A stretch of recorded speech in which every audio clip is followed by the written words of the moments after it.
ಖುಷಿ ವ್ಲಾಗ್ಸ್ ಕನ್ನಡ. ಎಲ್ಲರೂ ಹೇಗಿದ್ದೀರಾ? ಇವತ್ತು ಮಧ್ಯಾಹ್ನ ಆಗಿದೆ, ಲೇಟಾಗಿ ವ್ಲಾಗ್ನ ಶುರು ಮಾಡ್ತಾ ಇದ್ದೀನಿ. ಇವತ್ತು ನಮಗೊಂಥರ ಸ್ಪೆಷಲ್ ಡೇ, ನಮ್ಮ ಆ್ಯನಿವರ್ಸರಿ. ಪ್ರತಿ ವರ್ಷ ಆ್ಯನಿವರ್ಸರಿಗಿಂತ ಈ ವರ್ಷ ಒಂಥರ ಸ್ಪೆಷಲ್ ಅನ್ನಿಸ್ತಾ ಇದೆ ಅಲ್ವಾ ಅಪ್ಪು? ಏನು ಸ್ಪೆಷಲ್ ಅಂದರೆ, ನಾವು ವರ್ಷನೂ ಕೂಡ ಸೆಲೆಬ್ರೇಟ್ ಮಾಡ್ಕೊಳ್ತಾ ಇದ್ದು. ಏನಾದರೂ ಒಂದು ಸ್ಪೆಷಲಾಗಿ ಸರ್ಪ್ರೈಸ್ ಕೊಡೋದು, ಅದು ಇದು ಎಲ್ಲಾದರೂ ಹೋಗೋದು, ಏನೋ ಒಂದು ಮಾಡ್ತಾಯಿದ್ದೆ. ಒಟ್ಟಿನಲ್ಲಿ ಒಂಥರ ಸ್ವಲ್ಪ ಹೊಸ ಥರ ಇರಬೇಕು, ಆ ಥರ ಪ್ಲ್ಯಾನ್ ಮಾಡಿ ನಾನೇ ಏನೋ ಕ್ರಿಯೇಟ್ ಮಾಡಿ ಮಾಡ್ತಿದ್ದೆ. ಈ ವರ್ಷ ಎಂಥದ್ದು ಇಲ್ಲ, ಸುಮ್ಮನೆ ಚೆನ್ನಾಗಿ ನಿದ್ದೆ ಮಾಡಿರೋದು ಇವತ್ತು. ಇನ್ನು ಬೆಳಗ್ಗೆ ಸ್ವಲ್ಪ ಲೇಟಾಗೆದ್ದು ಪೂಜೆ ಮುಗಿಸಿ ತಿಂಡಿ ತಿಂದ್ಕೊಂಡು ಇವಾಗ ದೇವಸ್ಥಾನಕ್ಕೆ ಹೋಗ್ತಾ ಇದ್ದೀವಿ. ಒಂದು ಇಷ್ಟು ವರ್ಷದಲ್ಲಿ ಇಷ್ಟು ಬೇಗ ಲೈಫ್ ಚೇಂಜ್ ಆಗಿಬಿಡ್ತಾನಪ್ಪ ಅಂತ ಅನ್ನಿಸ್ತಾ ಇದೆ ಅಲ್ವಾ ಅಪ್ಪು? ನನಗೆ ಅಷ್ಟೊಂದು ಆಗ್ತಾ ಇಲ್ಲ, ಸ್ವಲ್ಪ ಅಂದ್ರೆ ನಿಂಗೆ ಸುಸ್ತು ಜಾಸ್ತಿ ಆಯ್ತಲ್ಲ, ಹಂಗಾಗಿ ಏನು ಮಾಡ್ಲಿಕ್ಕೆ ಆಗ್ತಿಲ್ಲ. ನನಗೆ ಏನೋ ಒಂಥರ ಬೇಜಾರಾಗ್ತಿದೆ ಈ ವರ್ಷ. ಅಯ್ಯೋ ನಾನೇನು ಸರ್ಪ್ರೈಸ್ ಕೊಡಲಿಲ್ಲ, ಏನು ಮಾಡಲಿಲ್ಲ ಅಂತ ಹೇಳಿ. ನೋಡಬೇಕು ಇವತ್ತಿನ ದಿನ ಯಾವ ಥರ ಹೋಗುತ್ತೆ ಅಂತ ಹೇಳಿ. ಇನ್ನು ಇವಾಗ ದೇವಸ್ಥಾನಕ್ಕೆ ಹೋಗೋಣ ಅಂತೇಳಿ ಹೊರಟಿದ್ದೀವಿ. ಟೈಮ್ ಆಗೋಗ್ಬಿಟ್ಟಿದೆ. ಓಪನ್ ಇರುತ್ತೋ ಇರಲ್ವೋ ಅನ್ನೋದು ಗೊತ್ತಿಲ್ಲ, ನೋಡಬೇಕು. ಓಪನ್ ಇದ್ದರೆ ಪೂಜೆ ಮಾಡಿಸ್ಕೊಂಡು ಬರಬೇಕು, ಇಲ್ಲಾಂದರೆ ಹೊರಗಡೆಯಿಂದನೇ ಕೈ ಮುಕ್ಕೊಂಡು ಬರಬೇಕು.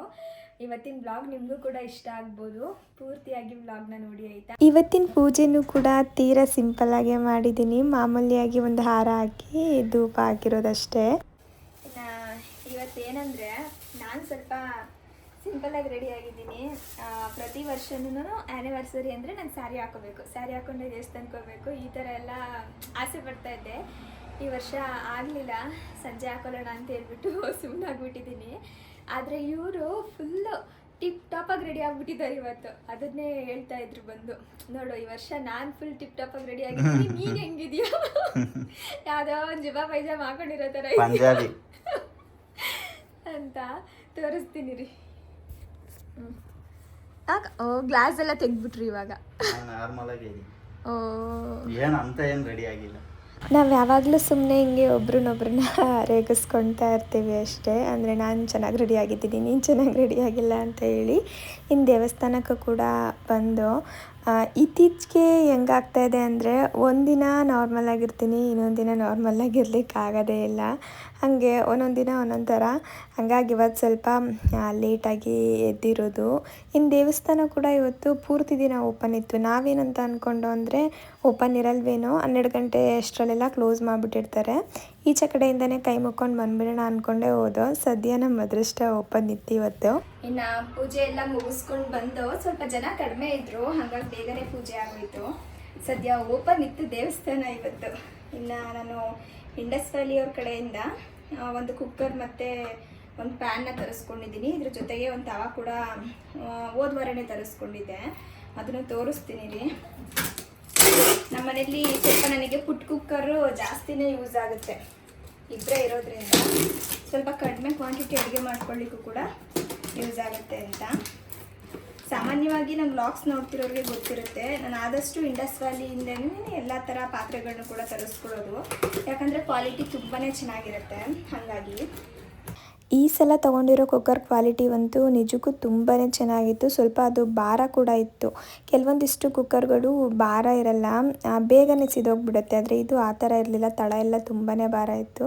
ನನಗಿಷ್ಟ ಆಯಿತು. ಹಾಗೆ ಆ ಕಡಾಯಿ ಕೂಡ ಅಷ್ಟೇ, ಕಡಾಯಿ ಕ್ವಾಲಿಟಿ ಕೂಡ ತುಂಬಾ ಚೆನ್ನಾಗಿತ್ತು. ಈ ಕಡಾಯಿ ಹೆಂಗೆ ಅಂದರೆ, ಈ ಕರಿಯೋ ಪದಾರ್ಥ ಎಲ್ಲ ಮಾಡ್ತೀವಿ ನೋಡಿ, ಅದಕ್ಕೆ ಇದು ಸರಿಗಿದೆ ಅಂತ ಅನ್ನಿಸ್ತು. ಇದ್ರ ಜೊತೆಗೆ ಒಂದು ಐರನ್ ಪ್ಯಾನ್ ಕೂಡ ತೊಗೊಂಡಿದ್ದೀನಿ. ನಮ್ಮನೇಲಿ ಇದು ಮೊದಲೇ ಒಂದಿದೆ, ಅಮ್ಮನ ಮನೆಗೆ ಒಂದು ಕೊಟ್ಟು ಕಳ್ಸೋಣ ಅಂತ ಹೇಳಿ ತೊಗೊಂಡಿರುವಂಥದ್ದು. ಇದನ್ನು ಕೂಡ ಅಲ್ಲೇ ನಾನು ಬಳಸ್ಕೊಂಡ್ಬಿಟ್ಟೆ, ಹಂಗೆ ಬರುತ್ತೆ ಅಂತ ಹೇಳಿ.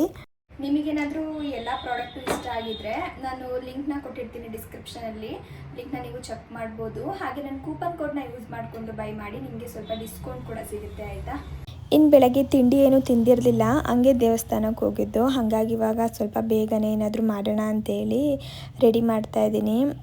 ಮೊದಲು ನಾನು ಸ್ವಲ್ಪ ಫ್ರೈಡ್ ರೈಸ್ ಮಾಡಿ ಅದಾದಮೇಲೆ ಕ್ಯಾರೆಟ್ ಹಲ್ವ ಮಾಡೋಣ ಅಂತ ಅಂದ್ಕೊಂಡೆ. ಆದರೆ ಯಾಕೋ ಫಸ್ಟು ಕ್ಯಾರೆಟ್ ಹಲ್ವನೇ ಮಾಡಿಬಿಡೋಣ ಅನ್ನಿಸ್ತು, ಯಾಕಂದರೆ ಸ್ವಲ್ಪ ಬೇಗ ಆಗುತ್ತೆ, ಫ್ರೈಡ್ ರೈಸ್ ಸ್ವಲ್ಪ ಲೇಟ್ ಆಗುತ್ತೆ ಅಂತೇಳಿ. ಅಷ್ಟರಲ್ಲಿ ಸುಕೃತಿ ಮತ್ತು ಅರ್ಪಿತಾ ಅವರೆಲ್ಲರೂ ಕೂಡ ಬಂದರು. ಸುಕೃತಿ ನೋಡಿ ಎಷ್ಟು ಕ್ಯೂಟಾಗಿ ರೆಡಿಯಾಗಿದ್ದಾಳೆ, ಸಖತ್ ಕ್ಯೂಟ್ ಅಂತ ಅನ್ನಿಸ್ತಿತ್ತು. ನಾನು ಅದಕ್ಕೆ ಒಂದು ಫೋಟೋ ತೆಕ್ಕೊಳ್ತೀನಿ, ಪೋಸ್ ಮಾಡು ಸುಕ್ಕು ಅಂತ ಅಂತಿದ್ನ. ಅವಳು ಹಂಗೆ ತಿರುಗ್ತಾ ಇದ್ದಾಳೆ, ಅವಳು ನಿಂತ್ಕೊಳ್ಳಲ್ಲ, ಒಂದು ಕಡೆ ಅಂತೂ ಅವಳು ನಿಂತ್ಕೊಳ್ಳಲ್ಲ. ಫೋಟೋ ಅಂದ್ರೂ ಅಷ್ಟೇ, ಅವಳು ಫೋಟೋಗೆ ಬರಲ್ಲ. ಸುಮ್ಮನೆ ಒಂಚೂರು ವೀಡಿಯೋಸ್ನ ಮಾಡಿಕೊಂಡೆ ಅಷ್ಟೇ. ಇನ್ನು ಫ್ರೈಡ್ ರೈಸ್ನ ಅರ್ಪಿತವ್ರು ನಾನೇ ಮಾಡ್ತೀನಿ ಅಂತೇಳಿ ಅವ್ರು ಮಾಡ್ತಾ ಇದ್ದಾರೆ. ನೀವೊಂದು ಕೆಲಸ ಮಾಡ್ಕೊಳ್ಳಿ, ನಾನೊಂದು ಮಾಡ್ಕೊಳ್ತೀನಿ, ಆವಾಗ ಬೇಗ ಆಗೋಗ್ಬಿಡುತ್ತೆ ಅಂತ ಹೇಳ್ಬಿಟ್ಟು ಮೊದಲು ಫ್ರೈಡ್ ರೈಸ್ ಅಂತ ಅಂದ್ಕೊಂಡು, ಅದಾದಮೇಲೆ ಅದಕ್ಕೆ ಸ್ವಲ್ಪ ಎಗ್ ಹಾಕ್ಬಿಟ್ಟು ಮಾಡೋಣ, ಚೆನ್ನಾಗಿರುತ್ತೆ ಎಗ್ ಫ್ರೈಡ್ ರೈಸ್ ಥರ, ತರಕಾರಿ ಎಲ್ಲನೂ ಸೇರಿಸಿ ಮಾಡಿದ್ರೆ ಅಂತ ಹೇಳ್ಬಿಟ್ಟು ಎಗ್ ಫ್ರೈಡ್ ರೈಸ್ನ ಮಾಡ್ತಾ ಇದ್ದಾರೆ. ಅಡುಗೆ ಮಾಡ್ತಿರೋ ಸಮಯದಲ್ಲಿ ಸುಕ್ಕೋಗಿ ಹೆಂಗೆ ಅಂದರೆ ನಾವು ಟಿ ವಿ ಹಾಕ್ಕೊಡ್ಬೇಕು. ಟಿ ವಿ ನೋಡ್ಕೊಂಡು ಸುಮ್ಮನೆ ಕುತ್ಕೊಂಡು ಬಿಡ್ತಾಳೆ, ಇಲ್ಲಾಂದರೆ ನಮ್ಮ ಹಿಂದಿಂದನೇ ಓಡಾಡ್ತಾ ಇರ್ತಾಳೆ. ಟಿ ವಿ ಹಾಕಿದ್ರೆ ಕಣ್ಣು ಬರುತ್ತೆ ಜಾಸ್ತಿ ಹೊತ್ತು ಅಂತ ಹೇಳ್ಬಿಟ್ಟು ಅವಳು ಆಟ ಆಡ್ಕೊಂಡಿರಲಿ ಅಂತೇಳಿ ಹಾಕಿರಲಿಲ್ಲ. ಇಲ್ಲಿ ಒಳಗಡೆ ಬಂದು ಪಿಸ್ತಾ ಕೊಡಿ ನನಗೆ ಅಂತೇಳಿ ಈಸ್ಕೊಂಡು ತಿಂತಾ ಇದ್ದಾಳೆ. ಅವಳಿಗೆ ಡ್ರೈ ಫ್ರೂಟ್ಸಲ್ಲಿ ಪಿಸ್ತಾ ಒಂದು ಚೆನ್ನಾಗಿ ಇಷ್ಟ ಆಗುತ್ತೆ, ಮತ್ತು ಗೋಡಂಬಿ ತಿಂತಾಳಂತೆ. ನಂಗೆ ಗೋಡಂಬಿ ಗೊತ್ತಿರಲಿಲ್ಲ, ಪಿಸ್ತಾ ಇಷ್ಟಪಟ್ಟು ತಿಂತಾಳಲ್ಲ ಅದನ್ನೇ ಕೊಡ್ತಿದ್ದೆ. ಇನ್ನು ದೈವಿ ಕೂಡ ಬಂದಿದ್ದ, ಒಂಥರ ಚೆನ್ನಾಗಿತ್ತು ಇವತ್ತು. ಅವರಿಬ್ಬರು ಕ್ಯೂಟಾಗಿ ಓಡಾಡ್ಕೊಂಡು ಆಟಾಡ್ತಿದ್ರಲ್ಲ, ಅದು ನೋಡಲಿಕ್ಕೇನೋ ಒಂಥರ ಖುಷಿ ನನಗೆ. ಇನ್ನು ಇವಾಗ ಕ್ಯಾರೆಟ್ ಹಲ್ವದ ರೆಸಿಪಿ ಕೂಡ ಶೇರ್ ಮಾಡ್ತಾ ಇದ್ದೀನಿ. ಸಾಮಾನ್ಯವಾಗಿ ಎಲ್ರಿಗೂ ಮಾಡ್ಲಿಕ್ಕೆ ಬರುತ್ತೆ ಅನ್ಕೋತೀನಿ, ನಾನು ಯಾವ ಥರ ಮಾಡ್ತೀನಿ ಅಂತ ತೋರಿಸ್ತೀನಿ ಅಷ್ಟೇ. ಮೊದಲು ಒಂದು ಕಡಾಯಿಗೆ ನಾನು ಒಂದು 3ರಿಂದ 4 ಸ್ಪೂನ್ ಆಗುವಷ್ಟು ತುಪ್ಪನ ಹಾಕ್ಕೊಳ್ತಾ ಇದ್ದೀನಿ. ಕೆಲವ್ರಿಗೆ ಇಷ್ಟೊಂದು ತುಪ್ಪ ಹಾಕಿದ್ರೆ ಇಷ್ಟ ಆಗಲ್ಲ, ಅವಾಗ ಸ್ವಲ್ಪ ಕಡಿಮೆ ಮಾಡ್ಕೊಳ್ಬೋದು. ನನಗೆ ಸ್ವಲ್ಪ ತುಪ್ಪ ಅಂದರೆ ಜಾಸ್ತಿನೇ ಇಷ್ಟ, ಅದಕ್ಕೆ ಒಂಚೂರು ಜಾಸ್ತಿ ಹಾಕ್ಕೊಂಡಿದ್ದೀನಿ. ಹಾಗೆ ಸ್ವಲ್ಪ ಗೋಡಂಬಿ ಹಾಗೆ ಬಾದಾಮಿನೂ ಕೂಡ ಕಟ್ ಮಾಡಿ ಸೇರಿಸ್ಕೊಂಡಿದ್ದೀನಿ. ಬೇಕಿದ್ರೆ ದ್ರಾಕ್ಷಿ ಕೂಡ ಹಾಕ್ಕೊಳ್ಬೋದು. ನನಗೇನೋ ಅದು ದ್ರಾಕ್ಷಿ ಸಿಕ್ತಿದ್ರೆ ಅಷ್ಟಿಷ್ಟ ಆಗಲ್ಲ, ಹಾಗಾಗಿ ನಾನು ದ್ರಾಕ್ಷಿನ ಹಾಕಿಲ್ಲ. ಇನ್ನು ಅದೇ ತುಪ್ಪಕ್ಕೆ 2 ಕಪ್ ಆಗೋವಷ್ಟು ಕ್ಯಾರೆಟ್ ತುರಿನ ಸೇರಿಸ್ಕೊಳ್ತಾ ಇದ್ದೀನಿ. 2 ಕಪ್ ಅಂತ ಅಂದರೆ ಒಂದು 300 ಗ್ರಾಮ್ ಕ್ಯಾರೆಟ್ ಅಂತ ಅಂದ್ಕೊಳ್ಳಿ. ಅಷ್ಟನ್ನು ಕೂಡ ನೀಟಾಗಿ ತುರಿದ್ಬಿಟ್ಟು ಅದನ್ನು ಸೇರಿಸ್ಕೊಂಡು ಇವಾಗ ಚೆನ್ನಾಗಿ ಹುರ್ಕೊಳ್ತಾ ಇದ್ದೀನಿ. ಕ್ಯಾರೆಟ್ನ ತುಪ್ಪದಲ್ಲಿ ನಾವು ಎಷ್ಟು ಚೆನ್ನಾಗಿ ಹುರ್ಕೊಳ್ತೀವೋ ಅಷ್ಟು ಚೆನ್ನಾಗಿ ಕ್ಯಾರೆಟ್ ಹಲ್ವ ಬರುತ್ತೆ. ಏನಾದರೂ ನಾವು ಜಾಸ್ತಿ ಹೊತ್ತು ಉರಿಲಿಲ್ಲ ಅಂದರೆ ಅದೊಂಥರ ಹಸಿ ವಾಸನೆ ಹಂಗೆ ಇರುತ್ತೆ, ಅಷ್ಟೊಂದು ಚೆನ್ನಾಗಿರಲ್ಲ. ಹಾಗಾಗಿ ಆದಷ್ಟು ಚೆನ್ನಾಗಿ ಹುರ್ಕೊಳ್ಬೇಕು. ಈ ಕಲರ್ ಚೇಂಜ್ ಆಗಿದೆ ನೋಡಿ, ಇಲ್ಲಿವರೆಗೂ ಹುರ್ಕೊಳ್ಬೇಕಾಗತ್ತೆ. ಇದಕ್ಕೆ ಇವಾಗ ನಾನು ಕ್ಯಾರೆಟ್ನ ಯಾವ ಕಪ್ಪಲ್ಲಿ ತೊಗೊಂಡಿದ್ದೆ ನೋಡಿ, ಅದೇ ಕಪ್ಪಲ್ಲಿ ಒಂದು 3/4 ಕಪ್ ಆಗೋವಷ್ಟು ಸಕ್ಕರೆನ ಹಾಕ್ಕೊಳ್ತಾ ಇದ್ದೀನಿ ಅಷ್ಟೇ. ಸಿಹಿ ಜಾಸ್ತಿ ಇಷ್ಟಪಡೋರು ಇನ್ನೊಂದು ಸ್ವಲ್ಪ ಹಾಕ್ಕೊಳ್ಬೋದು. ಕ್ಯಾರೆಟ್ ಕೂಡ ಈಗಾಗಲೇ ಸ್ವೀಟ್ ಇರೋದ್ರಿಂದ ನಾನು ಸಕ್ಕರೆನ ಸ್ವಲ್ಪ ಕಡಿಮೆ ಹಾಕ್ತೀನಿ. ಇವತ್ತು ಕಲ್ ಸಕ್ಕರೆನೆಲ್ಲ ಬಳಸ್ಕೊಂಡಿಲ್ಲ, ಯಾಕಂದರೆ ಎಲ್ರಿಗೂ ಸೇರಿಸಿ ಮಾಡ್ತಾ ಇದ್ದೀನಲ್ವ, ಒಬ್ರಿಗೆ ಇಷ್ಟ ಆಗುತ್ತೆ ಒಬ್ರಿಗೆ ಇಷ್ಟ ಆಗಲ್ಲ, ಹಾಗಾಗಿ ಸಕ್ಕರೆನೇ ಹಾಕ್ಕೊಂಡು ಮಾಡ್ತಾ ಇದ್ದೀನಿ. ಸಕ್ಕರೆ ಸೇರಿಸಿದ್ಮೇಲೆ ಸ್ವಲ್ಪ ಚೆನ್ನಾಗಿ ಮಿಕ್ಸ್ ಮಾಡ್ಕೊಳ್ಬೇಕಾಗತ್ತೆ. ಆ ಸಕ್ಕರೆ ಎಲ್ಲ ಪೂರ್ತಿಯಾಗಿ ಕರಗಬೇಕು. ಹಾಗೆ ಒಂದು ಸ್ವಲ್ಪ ನೀರು ಬಿಟ್ಕೊಳುತ್ತೆ ನೋಡಿ, ಆ ನೀರಿನ ಅಂಶ ಎಲ್ಲ ಸ್ವಲ್ಪ ಹೊತ್ತು ಗಟ್ಟಿ ಆಗಬೇಕು, ಅಲ್ಲಿವರೆಗೂ ನಾವು ಚೆನ್ನಾಗಿ ಹುರ್ಕೊಳ್ಬೇಕಾಗತ್ತೆ. ಅದಾದಮೇಲೆ ನಾವು ಕ್ಯಾರೆಟ್ ತುರಿನ ಯಾವ ಕಪ್ಪಲ್ಲಿ ತೊಗೊಂಡಿರ್ತೀವಿ ನೋಡಿ, ಅದೇ ಕಪ್ಪಲ್ಲಿ 1 ಕಪ್ ಆಗೋವಷ್ಟು ಹಾಲನ್ನ ಸೇರಿಸ್ಕೊಳ್ತಾ ಇದ್ದೀನಿ. ಕಾಯಿಸಿರೋ ಹಾಲನ್ನ ಸೇರಿಸ್ಕೊಳ್ಬೇಕು. ಹಸಿ ಹಾಲು ಹಾಕಿದ್ರೆ ಒಂದೊಂದು ಸಲ ಒಡೆದೋಗ್ಬಿಡುತ್ತೆ, ಹಾಗೆ ಸ್ಮೆಲ್ ಬರ್ತಿರುತ್ತೆ. ಹಾಗಾಗಿ ಕಾಯಿಸಿರೋ ಹಾಲನ್ನೇ ಹಾಕ್ಕೊಳ್ಳಿ. ಹಾಲು ಹಾಕಿದ್ಮೇಲೆ ಸ್ವಲ್ಪ ಚೆನ್ನಾಗಿ ಕುದಿಸ್ಕೊಳ್ಬೇಕು. ಅದು ಕೂಡ ಹಾಲೆಲ್ಲ ಡ್ರೈ ಆಗಿ ಈ ಥರ ಆಗುತ್ತೆ, ನೋಡ್ತಿರ್ಬೋದು ನೀವು. ಕ್ಯಾರೆಟ್ ಹಲ್ವ ಎಲ್ಲ ಏನು ಗೊತ್ತಾ, ಆ ತಪ್ಪಲಿಯಿಂದ ಚೆನ್ನಾಗಿ ಬಿಟ್ಕೊಳ್ಬೇಕು, ಅಲ್ಲಿವರೆಗೂ ನಾವು ಲೋ ಫ್ಲೇಮಲ್ಲೇ ಹುರ್ಕೊಳ್ಬೇಕಾಗತ್ತೆ. ಇವಾಗ ಫ್ರೈ ಮಾಡಿಟ್ಕೊಂಡಿರೋ ಗೋಡಂಬಿ ಬಾದಾಮಿ ಸೇರಿಸ್ತಿದ್ದೀನಿ. ಇದ್ರ ಜೊತೆಗೆ ಒಂದು 4 ಲವಂಗ ಕೂಡ ಫ್ರೈ ಮಾಡಿಟ್ಕೊಂಡಿದ್ದೆ, ಅದನ್ನು ಸೇರಿಸಿದ್ದೀನಿ. 1 ಟೀ ಸ್ಪೂನ್ ಆಗುವಷ್ಟು ಗಸಗಸೆನ ಹುರಿದ್ಬಿಟ್ಟು ಹಾಕ್ಕೊಂಡಿದ್ದೀನಿ. ಮಾಮೂಲಿಯಾಗಿ ತುಪ್ಪ ಹಾಕಿ ಹುರಿಯಬಾರ್ದು, ಹಂಗೆ ಸುಮ್ಮನೆ ಒಂಚೂರು ಬಿಸಿ ಮಾಡಿಕೊಂಡು ಸೇರಿಸ್ಕೊಳ್ಬೇಕು. ಚೆನ್ನಾಗಿರುತ್ತೆ ಅಂತೇಳಿ ಅರ್ಪಿತಾ ಅವ್ರು ಹೇಳಿದ್ರು, ಹಾಗಾಗಿ ಸೇರಿಸಿದ್ದೆ. ಚೆನ್ನಾಗಿ ಬಂದಿತ್ತು ಟೇಸ್ಟ್, ಒಂಥರ ಡಿಫ್ರೆಂಟಾಗಿ. ಈ ಹೊರಗಡೆ ಎಲ್ಲ ಸಿಗುತ್ತೆ ನೋಡಿ ಹಲ್ವ, ಸೇಮ್ ಅದೇ ಥರ ಆಗಿತ್ತು. ಒಂದ್ಸಲ ಮನೇಲಿ ಟ್ರೈ ಮಾಡಿ ನೋಡಿ. ತುಪ್ಪ ಇಷ್ಟ ಆಗಲ್ಲ ಅನ್ನೋರು ಸ್ವಲ್ಪ ಕಡಿಮೆ ಹಾಕ್ಕೊಳ್ಬೋದು ಅಷ್ಟೇ.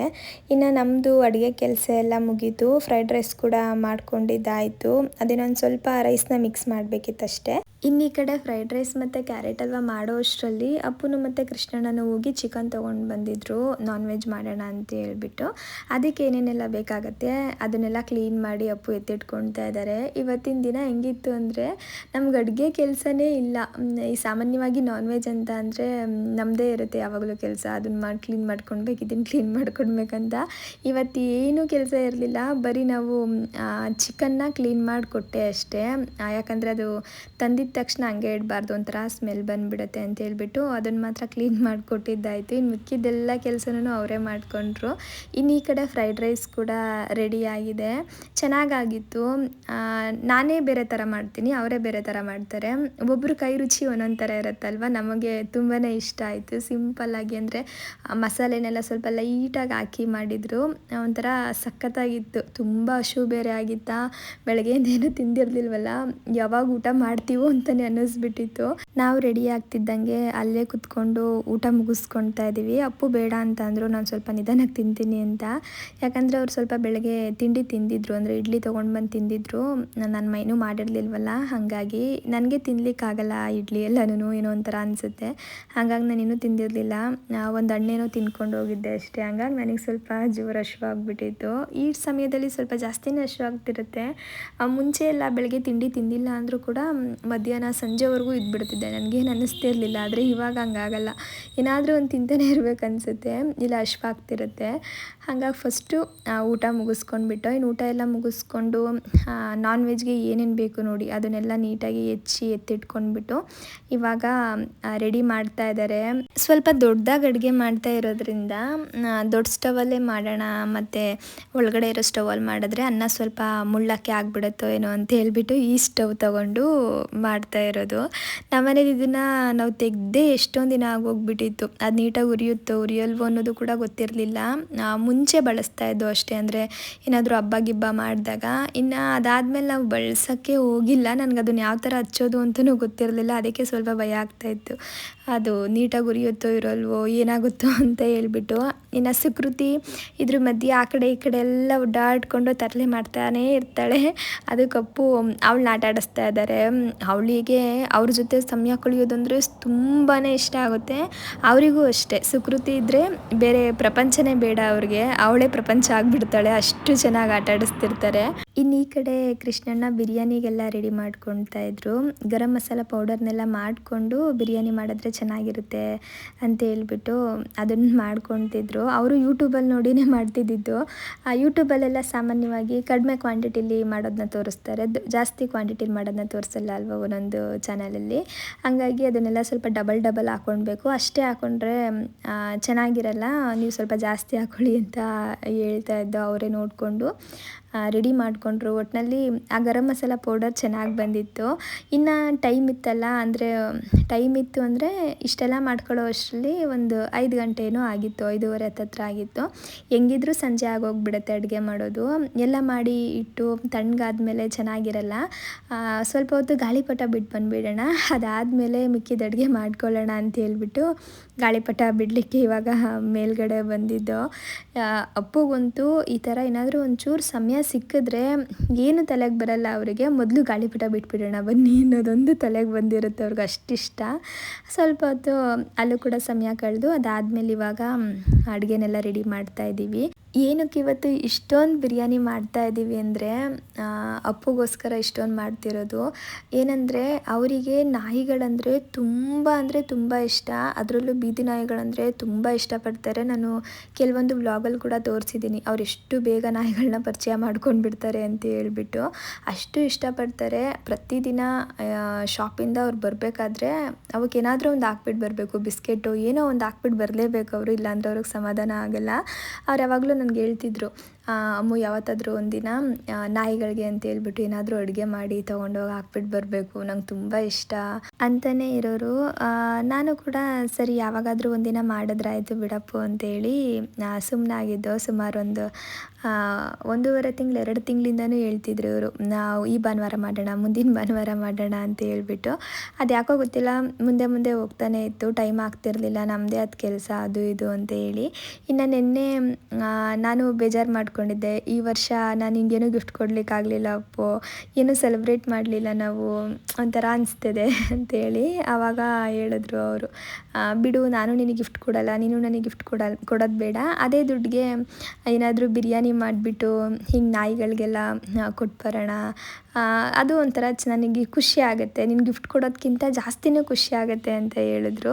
ಸರಿ ಹಂಗೆ ಮಾಡೋಣ ಬಿಡಪ್ಪು ಅಂತೇಳಿ ಪ್ಲ್ಯಾನ್ ಮಾಡ್ಕೊಂಡಿದ್ದು. ನಾವು ಮೊದಲೇನಂತ ಅಂದ್ಕೊಂಡು ಅಂದರೆ ನಾಯಿಗಳಿಗೆ ಅಂತ ಮಾತ್ರ ಬಿರಿಯಾನಿ ಮಾಡಿಬಿಟ್ಟು ಎಲ್ಲ ಕೊಟ್ಬಿಟ್ಟು ಅದಾದಮೇಲೆ ಸಂಜೆ ಹೊರಗಡೆ ಎಲ್ಲರೂ ಕೂಡ ಹೋಗಿ ಬರೋಣ, ಅಂದರೆ ಹೋಟೆಲ್ಗೆ ಹೋಗಿ ಬರೋಣ ಅಂತೇಳಿ ಮೊದಲು ಆ ಥರ ಪ್ಲ್ಯಾನ್ ಮಾಡಿಕೊಂಡು, ಅದಾದಮೇಲೆ ಯಾಕೋ ಅಪ್ಪು ಪ್ಲ್ಯಾನ್ನ ಚೇಂಜ್ ಮಾಡಿದ್ರು, ಬೇಡ ನಾಯಿಗಳಿಗೆ ಮಾತ್ರ ಅಂತ ಅಂತ ಏನು ಬಿರಿಯಾನಿ ಮಾಡೋದೆಲ್ಲ ಬೇಡ, ಎಲ್ರಿಗೂ ಸೇರಿಸಿನೇ ಮಾಡೋಣ. ಹೊರ್ಗಡೆ ಹೋಗಿ ತಿನ್ನೋದಕ್ಕಿಂತ ಎಲ್ಲರೂ ಮನೆಯಲ್ಲೇ ಕರೆದು ಎಲ್ಲರೂ ಒಟ್ಟಿಗೆ ಕೂತ್ಕೊಂಡು ಊಟ ಮಾಡೋಣ, ಅದೇ ಒಂಥರ ಚೆನ್ನಾಗಿರುತ್ತೆ. ಅದಲ್ಲದೆ ಸಂಜೆ ಅಷ್ಟರಲ್ಲಿ ನೀನು ಕೂಡ ಟಯರ್ಡ್ ಆಗಿಬಿಟ್ಟಿರ್ತೀಯ, ಅಷ್ಟೊಂದು ಇಂಟ್ರೆಸ್ಟ್ ಕೂಡ ಇರಲ್ಲ. ಆದರೆ ಎಲ್ಲರೂ ಒಟ್ಟಿಗೆ ಮನೆಯಲ್ಲೇ ಸೆಲೆಬ್ರೇಟ್ ಮಾಡಿದ್ರೆ ನಿಮಗೂ ಖುಷಿ ಆಗುತ್ತೆ, ಒಂಥರ ಚೆನ್ನಾಗಿರುತ್ತೆ ಅಂತ ಹೇಳಿ ಎಲ್ರಿಗೂ ಸೇರಿನೇ ಬಿರಿಯಾನಿನ ಮಾಡಿದ್ರು. ಇನ್ನು ನಾವು ಆ ಕಡೆ ಬಿರಿಯಾನಿ ಮಾಡಿ ಮುಗಿಸೋ ಅಷ್ಟರಲ್ಲಿ ಆಂಟಿ ಕೂಡ ಬಂದರು. ಅವರು ಕೇಕ್ ತೊಗೊಂಡು ಬಂದಿದ್ದರು. ಅವರು ನಾನ್ ವೆಜ್ ಎಲ್ಲ ತಿನ್ನಲ್ಲ ಅಲ್ವಾ, ಅವ್ರು ಬರೋ ಅಷ್ಟರಲ್ಲೆಲ್ಲ ಮುಗಿಸ್ಬಿಡೋಣ ಅಂತ ಅಂದ್ಕೊಂಡೆ ಮಾಡಿದ್ದು. ಆದರೂ ಕೂಡ ಇನ್ನು ಕಬಾಬ್ ಎಲ್ಲ ಮಾಡಬೇಕಿತ್ತು, ಅದನ್ನೆಲ್ಲ ಆಮೇಲೆ ಮಾಡೋಣ ಅಂತ ಹೇಳಿ ಇವಾಗ ಕೇಕ್ ಕಟ್ ಮಾಡ್ತಾ ಇದ್ದೀವಿ.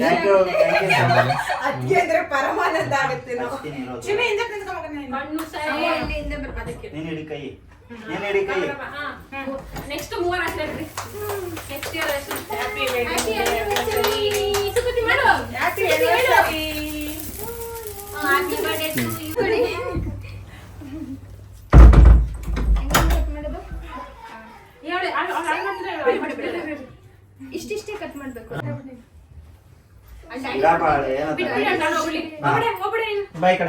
ಈ ಕಡೆ ಬಂದ್ಬಿಡು. ಬಿಡಿ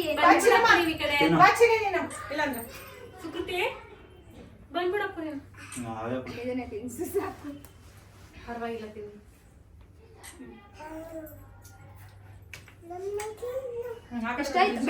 ಸ್ವಲ್ಪ ಕ್ರೀಮ್ ಎಲ್ಲ ತಿನ್ಬಾರ್ದು, ಕೆಮ್ಮಾಗುತ್ತೆ. ಏಯ್ ಸಾಕಣ ಸುಮ್ನಿರ. ಒಂದ್ ಇಟ್ಕೊಂಡಿದ್ದಾಳೆ ಅಮ್ಮ. ಏನಕ್ಕಮ್ಮ ಕೇಕ್ ಕಟ್ ಮಾಡಿರೋದು? ಏನಕ್ಕೆ? ಅದು ನಾನು ತಿನ್ಸ್ಬಿಡಿ. ಅದು ತಿನ್ಸಿ ಫಸ್ಟ್. ನಾನ್ ಬೇಜಾರಾಗಲ್ಲ, ಇವನ್ ತಂದಿರೋದು.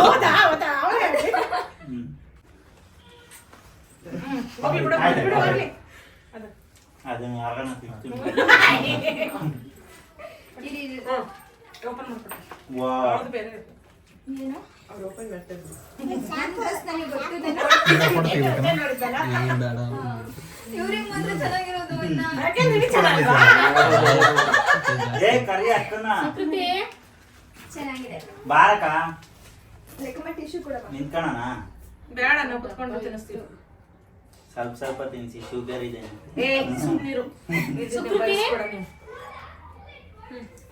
ಬೇಡ ಬಿಟ್ಟಮ್ಮ. ಅಮ್ಮ ಚಾಕ್ಲೇಟ್ ಮಾತ್ರ ತಿನ್ಬೇಕಮ್ಮ, ಕೇಕ್ ಬೇಡ ಪ್ಲೀಸ್. ಈ ಕಡೆ ಈ ಕಡೆ.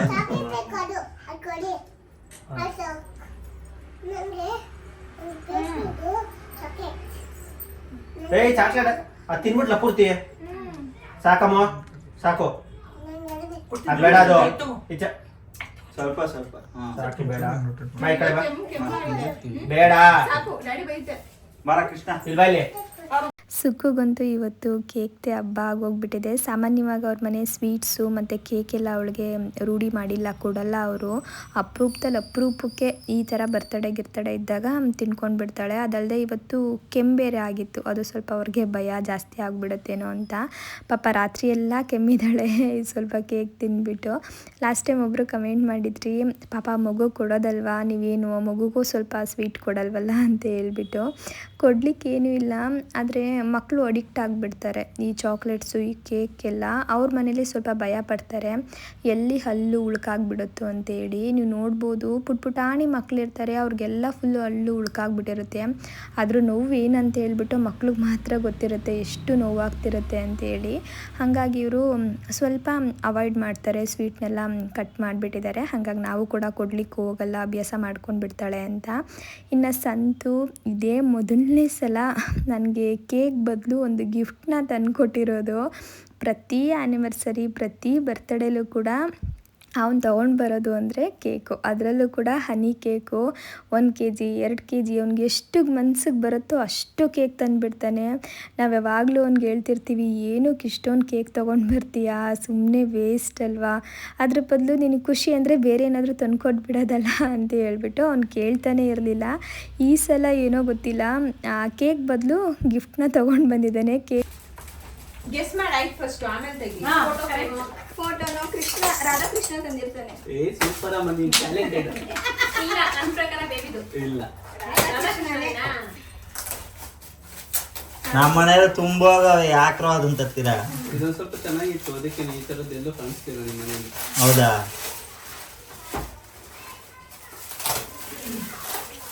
ಇದೆಲ್ಲ ಪ್ಯಾಕಿಂಗ್ ಹಿಂದೆ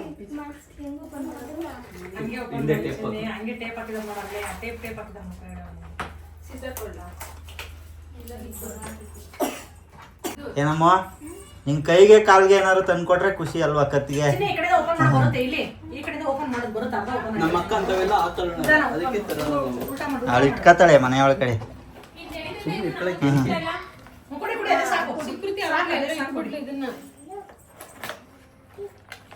ಕುಡಿ ಅಯ್ಯೋ ಅಯ್ಯೋ ಅಯ್ಯೋ ಅಯ್ಯೋ ನಿಧಾನ ನೋಡಿ ಚಾಕುನೇ ಬಿಟ್ಬಿಟ್ಟು. ಅಲ್ಲೇನೇಗೆ ಓಪನ್ ಮಾಡು ವಾವ್ ಚೆನ್ನಾಗಿದೆ. ರೆಸಿನ್ ಏನು ರೆಸಿನ್ ಆರ್ಟ್ ಎಲ್ಚಿನಿ ಇಲ್ಲ ಐತಲ್ಲ.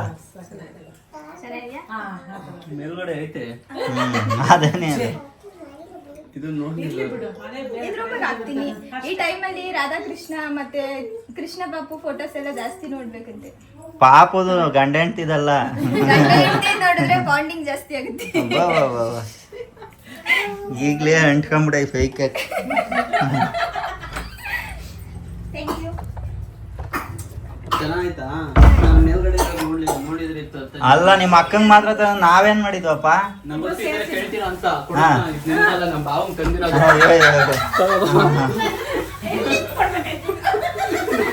ನಮ್ಮ ಅಕ್ಕ ಓಪನ್ ಮಾಡಿದ್ರು. ರಾಧಾಕೃಷ್ಣ ನನಗೆ ತುಂಬಾ ಇಷ್ಟ ಆಯಿತು. ಅವನು ಎಲ್ಲಾದ್ರೂ ಹೊರಗಡೆ ಹೋಗ್ತಾನಲ್ವ, ಅಂದರೆ ಎಲ್ಲರೂ ಟ್ರಿಪ್ಪು ಅಲ್ಲಿ ಇಲ್ಲಿ ಹೋದಾಗ ಏನಾದರೂ ನನಗೆ ತರಬೇಕನ್ಸಿದ್ರೆ ಫಸ್ಟ್ ಅವ್ನು ತರೋದು ರಾಧಾಕೃಷ್ಣ. ಪೆಂಡೆಂಟೋ ಫೋಟೋನೋ ಏನೋ ಒಂದು ಒಟ್ಟಿನಲ್ಲಿ ತೊಗೊಂಡು ಬಂದು ಕೊಡ್ತಾನೆ. ನಮ್ಮ ಮನೇಲಿ ಇರೋದೆಲ್ಲ ಆಲ್ಮೋಸ್ಟ್ ಅವನೇ ಕೊಟ್ಟಿರೋವಂಥದ್ದು. ಆದರೆ ಬರ್ತ್ಡೇ ಆ್ಯನಿವರ್ಸರಿಗೆಲ್ಲ ಗಿಫ್ಟ್ ಕೊಡ್ತಿರ್ಲಿಲ್ಲ ಅವನು. ಈ ಸಲ ಕೊಟ್ಟನಲ್ಲ, ಅದೇನೋ ಒಂಥರ ನನಗೆ ಜಾಸ್ತಿ ಖುಷಿ ಆಯಿತು. ಯಾವಾಗಲೂ ನಮ್ಮ ಆ್ಯನಿವರ್ಸರಿ, ನಮ್ಮ ಬರ್ತಡೇ ಈ ಥರ ಸ್ಪೆಷಲ್ ದಿನಗಳನ್ನೆಲ್ಲ ನೆನ್ಪಿಟ್ಕೊಂಡು ನಮಗೋಸ್ಕರ ಸಮಯ ಕೊಟ್ಟು ತೊಗೊಂಡು ಬರ್ತಾನಲ್ಲ, ಅದು ಏನೋ ಒಂಥರ ನಮಗೆ ಖುಷಿ ಅಷ್ಟೇ. ಇನ್ನು ಎಲ್ಲರೂ ಕೂತ್ಕೊಂಡು ಒಟ್ಟಿಗೆ ಇಲ್ಲಿ ಮಾತಾಡ್ತಾ ಇದ್ದೀವಿ. ಅವನಿಗೆ ಮಕ್ಕಳಂದರೆ ಸಖತ್ ಇಷ್ಟ ನನ್ನ ತಮ್ಮನಿಗೆ. ಆದರೆ ಸುಕೃತಿನ ಸ್ವಲ್ಪ ಕಾಡಿಸ್ಬೇಕಂತ ಹೇಳ್ಬಿಟ್ಟು ಅವ್ರ ಅಮ್ಮನ ಫೋನ್ ಇಟ್ಕೊಂಡ್ಬಿಟ್ಟಿದ್ದ. ಕೊಡಲ್ಲ ನಾನು, ನಂದು ಫೋನು ಅಂತ ಹೇಳ್ಬಿಟ್ಟು. ಅವಳಿಗೆ ಆ ಥರ ಕಾಡಿಸಿದ್ರೆ ಎಲ್ಲ ಇಷ್ಟ ಆಗಲ್ಲ. ಅವಳನ್ನೇನಿದ್ರೂ ಪ್ರೀತಿಯಿಂದ ಮುದ್ದು ಮಾಡಬೇಕು, ಆವಾಗ ಅವಳಿಗೆ ಇಷ್ಟ ಆಗೋದು, ಇಲ್ಲಾಂದರೆ ಇಲ್ಲ. ಅದಕ್ಕೆ ಅವನ ಹತ್ರ ಹೋಗ್ತಾನೇ ಇರಲಿಲ್ಲ. ಮೊದಲೇ ಕಾಡಿಸ್ಬಿಟ್ನಲ್ಲ, ಹಾಗಾಗಿ ನಾನು ಹೋಗಲ್ಲ, ನಂಗೆ ಮಾಮ ಇಷ್ಟ ಇಲ್ಲ ಅಂತ ಹೇಳ್ಬಿಟ್ಟು. ಇಲ್ಲೂ ಅಷ್ಟೇ ನಮ್ಮಮ್ಮನ ಫೋನ್ ಕೊಟ್ಬಿಡಿ ಅಂತ ಹೇಳಿ ಕೇಳ್ತಾ ಇದ್ದಾಳೆ. ಭಯ ಪಟ್ಕೊಂಡು ನನ್ನ ಮೂಲಕ ಈಸ್ಕೊಳ್ತಾ ಇದ್ದಾಳೆ. ಇನ್ನು ಸಂತು ಊಟ ಮುಗಿಸ್ಕೊಂಡು ಹೊರಟ. ಅವನು ಇವತ್ತು ಸ್ವಲ್ಪ ಬೇರೆ ಕಡೆ ಕೆಲಸಕ್ಕೆ ಹೋಗಿದ್ದಂತೆ, ಹಾಗಾಗಿ ಸ್ವಲ್ಪ ಟಯರ್ಡ್ ಆಗಿಬಿಟ್ಟಿದೆ. ನಾನು ಬೇಗ ಹೋಗಿ ಮಲ್ಕೊಂಡು ಬಿಡ್ತೀನಿ ಅಂತೇಳಿ ಬೇಗನೆ ಹೊರಟ್ಬಿಟ್ಟ. ಅವನು ಹೊರಟ ಮೇಲೆ ಕೂಸು, ಜೀವ ಮತ್ತು ರಾಘು ಬಂದಿದ್ದರು. ಹರ್ಷ ಒಬ್ಬ ಬಂದಿಲ್ಲ, ಅವನಿಗೆ ಕೆಲಸ ಜಾಸ್ತಿ ಇತ್ತು ಅಂತೇಳಿ ಬರಲಿಕ್ಕಾಗಲಿಲ್ವಂತೆ. ಇನ್ನು ಇವರು ಕೂಡ ಕೇಕ್ ತೊಗೊಂಡು ಬಂದಿದ್ದರು. ಇವತ್ತಂತೂ ನಮ್ಮ ಮನೇಲಿ ಕೇಕ್ ಮಯ ಅಂತಲೇ ಹೇಳ್ಬೋದು. ಬರೀ ಕೇಕ್ ಮೇಲೆ ಕೇಕ್ ಕಟ್ ಮಾಡಿರೋದೇ ಆಗೋಗ್ಬಿಟ್ಟಿದೆ. ಯಾವ ವರ್ಷವೂ ನಾವು ಇಷ್ಟೊಂದು ಕೇಕ್ ಕಟ್ ಮಾಡಿಲ್ಲ ಅನ್ಕೊತೀವಿ. ಇದೇ ಮೊದಲನೇ ವರ್ಷ ಇಷ್ಟೊಂದು ಕೇಕ್ ಕಟ್ ಮಾಡಿರೋದು. ಇವಾಗ ಕೇಕ್ ಕಟ್ ಮಾಡೋದೆಲ್ಲ ಬೇಡ, ಫಸ್ಟು ಊಟ ಮುಗಿಸ್ಕೊಂಡು ಬಿಡೋಣ, ಅದಾದಮೇಲೆ ಕೇಕ್ ಕಟ್ ಮಾಡೋಣ ಅಂತ ಅಂದ್ಕೊಂಡು. ಯಾಕಂದರೆ ಆ ಬಿರಿಯಾನಿ ಎಲ್ಲ ತಣ್ಣಗಾದ್ಮೇಲೆ ತಿನ್ಲಿಕ್ಕೆ ಅಷ್ಟೊಂದು ಚೆನ್ನಾಗಿರಲ್ಲ. ಅದಲ್ಲದೆ ಟೈಮ್ ಕೂಡ ಆಗಿತ್ತಲ್ವ, ಹಾಗಾಗಿ ಇವಾಗ ಊಟ ಮುಗಿಸ್ಕೊಳ್ತಾ ಇದ್ದೀವಿ. ನಾವು ಊಟ ಕೂತಿದ್ವಲ್ಲ, ಹಾಗಾಗಿ ಅಪ್ಪು ಮತ್ತು ಅರ್ಪಿತಾ ಅವರು ಬಡಿಸ್ತಾ ಇದ್ರು. ನಮ್ಮನೇಲಿ ಹೆಂಗೆ ಅಂದರೆ ಈ ಥರ ಎಲ್ಲರೂ ಕೂಡ ಒಟ್ಟಿಗೆ ಸೇರಿದಾಗ ಒಬ್ಬರು ಊಟ ಕೂತ್ಕೊಂಡ್ರೆ, ಅಂದರೆ ಒಂದು 4 ಜನ ಊಟ ಕೂತ್ಕೊಂಡ್ರೆ ಅಲ್ಲಿ ನಾನು ಇಲ್ಲಾಂದರೆ ಅಪ್ಪು ಕೂತ್ಕೊಳ್ತೀವಿ. ಮತ್ತು ಇನ್ನೊಂದು 4-5 ಜನ ಊಟ ಕೂತ್ಕೊಂಡ್ರೆ ಆವಾಗ ಒಬ್ಬರು ಕೂತ್ಕೊಳ್ತೀವಿ, ಯಾರಿಗೂ ಬೇಜಾರಾಗಬಾರ್ದು ಅಂತ. ಇದು ಕೂಸು ಅವ್ರ ಮನೆ, ಅವ್ರು ಹಂಗೇನೆ ಮಾಡೋದು. ಈಗ ತುಂಬ ಜನ ಗೆಸ್ಟ್ ಬಂದರೆ ಒಬ್ಬೊಬ್ಬರು ಜೊತೆ ಕೂತ್ಕೊಂಡು ಊಟ ಮುಗಿಸ್ಕೊಂಡು ಬಿಡ್ತಾರೆ. ಅದನ್ನ ನೋಡಿ ನಾನು ಅಭ್ಯಾಸ ಮಾಡ್ಕೊಂಡು ಬಿಟ್ಟಿದ್ದೀನಿ. ಇವಾಗ ಮನೆಗೆ ಯಾರೇ ಬಂದರೂ ಕೂಡ ಅವ್ರ ಜೊತೆ ನಾನು ಇಲ್ಲಾಂದರೆ ಅಪ್ಪು ಇಬ್ಬರಲ್ಲೊಬ್ಬರು ಕೂತ್ಕೊಂಡು ಊಟ ಮಾಡ್ಕೊಂಡು ಬಿಡ್ತೀವಿ. ಇನ್ನು ಬೇರೆಯವ್ರು ಬಂದರೆ ಅವ್ರ ಜೊತೆನೂ ಕೂಡ ಒಬ್ಬರು ಕೂತ್ಕೊಂಡು ಊಟ ಮಾಡ್ತೀವಿ. ಅವಾಗ ಅವ್ರಿಗೂ ಬೇಜಾರಾಗಲ್ಲ, ನಮಗೂ ಬೇಜಾರಾಗಲ್ಲ ಅಂತೇಳಿ, ಅವರು ಸಮಯ ಕೊಟ್ಟಂಗೆ ಆಗುತ್ತೆ ಅಂತ ಹೇಳ್ಬಿಟ್ಟು. ಹಾಗಾಗಿ ನಾನು ಇವ್ರ ಜೊತೆ ಕೂತ್ಕೊಂಡು ಊಟ ಮುಗಿಸ್ಕೊಂಡು ಇದಾದಮೇಲೆ ಇವಾಗ ಕೇಕ್ ಕಟ್ಟಿಂಗ್ನ ಮಾಡ್ತಾಯಿದ್ದೀವಿ. ಆಗಲೇ ಒಂದು ಸಲ ನಾವು ಕೇಕ್ ಕಟ್ ಮಾಡಿದ್ದು ಅಲ್ಲ, ಆ ಸಮಯದಲ್ಲಿ ಮ್ಯಾಚ್ ಬಾಕ್ಸ್ನ ಎಲ್ಲೋ ಹಾಕ್ಬಿಟ್ಟಿದ್ದೀವಿ. ಇವಾಗ ನೋಡಿದ್ರೆ ಅದು ಸಿಗ್ತಾನೇ ಇರಲಿಲ್ಲ. ನಮ್ಮನೇಲಿ ಪ್ರತಿ ಸಲ ಹಿಂಗೆ ಎಲ್ಲರೂ ಕೂಡ ಒಟ್ಟಿಗೆ ಸೇರಿದಾಗ ಏನಾದರೂ ಒಂದು ಎಡವಟ್ಟು ಆಗಿರುತ್ತೆ, ಏನೋ ಒಂದು ಕಳೆದ್ಬಿಟ್ಟಿರ್ತೀವಿ ಅಥವಾ ಏನೋ ಒಂದು ಎಲ್ಲೋ ಇಟ್ಬಿಟ್ಟಿರ್ತೀವಿ, ಆ ಸಮಯಕ್ಕೆ ಅದು ಸಿಕ್ಕಿರಲ್ಲ. ಅದನ್ನ ಹುಡ್ಕೋದೇ ಒಂದು 10-15 ನಿಮಿಷ ಟೈಮ್ ಆಗೋಗ್ಬಿಡುತ್ತೆ. ಇನ್ನು ಇವತ್ತು ಕೂಡ ಹಂಗೆ ಮ್ಯಾಚ್ ಬಾಕ್ಸ್ನ ಹುಡುಕ್ಲಿಕ್ಕೆ ಒಂದು 10-15 ನಿಮಿಷ ಆಯಿತು. ಆಮೇಲೆ ಹುಡುಕಿ ಇವಾಗ ಕೇಕ್ ಕಟ್ ಮಾಡ್ತಿರೋದು. ಒಂಥರ ಚೆನ್ನಾಗಿತ್ತು ಇವತ್ತಿನ ದಿನ. ಎಲ್ಲರೂ ಕೂಡ ಒಟ್ಟಿಗೆ ಸೇರಿದ್ವಲ್ಲ, ಸುಮಾರಷ್ಟು ತಮಾಷೆ ಅದು ಇದು ಇದ್ದೇ ಇರುತ್ತೆ ನಮ್ಮ ಮನೇಲಿ. ಅದರಲ್ಲೂ ಕೂಡ ಕೂಸು ಮತ್ತು ಅಪ್ಪು ಅವರಿಬ್ಬರು ಒಂದೇ ಥರ ತುಂಬ ತರಲೆ ಮಾಡ್ತಾರೆ, ತುಂಬ ಮಾತಾಡ್ತಿರ್ತಾರೆ. ಅವ್ರಿದ್ಬಿಟ್ರೆ ನಗು ಕೊರತೆನೇ ಇರಲ್ಲ ನಮ್ಮ ಮನೇಲಿ. ಇನ್ನು ಬಿರಿಯಾನಿ ಜೊತೆಗೆ ಫ್ರೈ ಮತ್ತು ಕಬಾಬ್ ಕೂಡ ಮಾಡಿದರು. ನಾನು ಅದನ್ನು ಹೇಳೋದನ್ನೇ ಮರ್ತುಬಿಟ್ಟೆ. ಸ್ವಲ್ಪ ಕಡಿಮೆ ಕ್ವಾಂಟಿಟಿಲಿ ಮಾಡಿದರು ಕಬಾಬ್ ಮತ್ತು ಫ್ರೈ ಎಲ್ಲನೂ. ಇವಾಗ ಅರ್ಪಿತ್ ಅವರು ಮತ್ತು ಕೃಷ್ಣಣ್ಣ ಅಪ್ಪು ಎಲ್ಲ ಊಟ ಮುಗಿಸ್ಕೊಂಡು ಅದಾದಮೇಲೆ ಇವಾಗ ಅಪ್ಪು ನಾಯಿಗಳಿಗೆ ಕೊಟ್ಬಿಟ್ಟು ಬರೋಣ ಅಂತೇಳಿ ತೊಗೊಂಡು ಬಂದಿದ್ದಾರೆ. ಪ್ಲೇಟೆಲ್ಲ ಅವರು ಬೆಳಗ್ಗೆನೇ ತಂದಿಟ್ಕೊಂಡು ಬಿಟ್ಟಿದ್ರು. ಒಂದು 50 ಪ್ಲೇಟೇನೋ ತೊಗೊಂಡು ಬಂದಿದ್ರು. ಅದರಲ್ಲಿ ಒಂದು 10 ಪ್ಲೇಟೇನೋ ಮಿಕ್ತು ಅಷ್ಟೇ, ಇನ್ನೆಲ್ಲನೂ ಕೂಡ ಖಾಲಿ ಆಯಿತು. ನಿಜ ಹೇಳಬೇಕು ಅಂದರೆ ಅಪ್ಪುಗೆ ಈ ವಿಷಯದಲ್ಲಿ ಖುಷಿ ಕೊಡೋ ಅಷ್ಟು ಇನ್ನೇನೇ ಮಾಡಿದ್ರು ಕೂಡ ಖುಷಿ ಆಗಲ್ಲ ಅವರು ಅಂತಲೇ ಅನಿಸುತ್ತೆ. ಯಾಕಂದರೆ ಇವ್ರು ಇದನ್ನೆಲ್ಲ ಕೊಟ್ಟು ಬರೋ ಅಷ್ಟರಲ್ಲಿ ಸುಮಾರು ಮಧ್ಯರಾತ್ರಿ ಆಗಿತ್ತು ಆಯಿತಾ. ಮಧ್ಯರಾತ್ರಿಲೂ ಕೂಡ ಅಷ್ಟೊಂದು ಖುಷಿಯಾಗಿದ್ದಾರೆ. ಎಲ್ಲ ಫುಲ್ಲು ಖಾಲಿ ಆಯಿತು, ಎಲ್ಲ ಕಡೆನೂ ಕೂಡ ಹಾಕ್ಬಿಟ್ಟು ಬಂದೆ, ಎಷ್ಟೊಂದು ನಾಯಿ ಬಂದಿದ್ದೋ ಗೊತ್ತಾ ಅಂತ ಎಲ್ಲ ಬಂದು ಹೇಳ್ತಿರ್ತಾರೆ ಅವರು. ಅಲ್ಲಿ ಏನೇನು ನಡೀತು ಎಲ್ಲ ಬಂದು ನನಗೆ ಹೇಳ್ತಾರೆ. ನನಗೆ ಒಂಥರ ಶಾಕ್ ಆಯಿತು. ನಾವೇನೇ ಕಾಸ್ಟ್ಲಿಯಾದ ಗಿಫ್ಟ್ ಕೊಡಿಸಿದ್ರೂ ಕೂಡ ಅವ್ರು ಇಷ್ಟೊಂದು ಖುಷಿ ಪಡ್ತಿರಲಿಲ್ಲ, ಇಷ್ಟೊಂದು ಎಕ್ಸೈಟ್ ಕೂಡ ಆಗ್ತಿರ್ಲಿಲ್ಲ. ಇವತ್ತು ಅಷ್ಟೊಂದು ಖುಷಿಯಾಗಿ ಅವ್ರಿಗೆ ಇಷ್ಟವಾದ ಕೆಲಸ ಮಾಡ್ಕೊಂಡು ಬಂದ್ರಲ್ಲ ಅಂಥೇಳಿ ನನಗೂ ಕೂಡ ಸ್ವಲ್ಪ ಸಮಾಧಾನ ಆಯಿತು. ಅವರಿಗೆ ಇದೆಲ್ಲ ಒಂಥರ ಮನಸ್ಸಿಗೆ ತೃಪ್ತಿ ಕೊಡೋ ಕೆಲಸ. ಮೂಕ ಪ್ರಾಣಿಗಳಿಗೆ ನಾವೇನಾದರೂ ಮಾಡಿದ್ರೆ ಅವು ಯಾವಾಗಲೂ ನಮ್ಮನ್ನು ನೆನೆಸ್ಕೊಳ್ತವೆ ಅನ್ನೋದು ಅವ್ರ ಭಾವನೆ. ಹಾಗಾಗಿ ಅವ್ರಿಗೆ ಇಷ್ಟವಾದ ಕೆಲಸನ ಇವತ್ತು ಮಾಡಿದ್ದಾರೆ. ಇನ್ನು ಇವತ್ತಿನ ವ್ಲಾಗ್ ಕೂಡ ನಿಮಗೆ ಇಷ್ಟ ಆಗಿರ್ಬೋದು ಅಂದ್ಕೋತೀನಿ. ವ್ಲಾಗ್ ಇಷ್ಟ ಆಗಿದ್ದರೆ ಪ್ಲೀಸ್ ಒಂದು ಲೈಕ್ ಮಾಡಿ. ಹಾಗೆ ಇನ್ನೂ ಯಾರಾದರೂ ನಮ್ಮ ಚಾನಲ್ನ ಸಬ್ಸ್ಕ್ರೈಬ್ ಮಾಡದೆ ನೋಡ್ತಿದ್ರೆ ಸಬ್ಸ್ಕ್ರೈಬ್ ಮಾಡ್ಕೊಂಡು ಕೂಡ ನೋಡಿ ಆಯಿತಾ. ನೆಕ್ಸ್ಟ್ ವ್ಲಾಗಲ್ಲಿ ಮತ್ತೆ ಸಿಗ್ತೀನಿ. ಟೇಕ್ ಕೇರ್, ಬಾಯ್.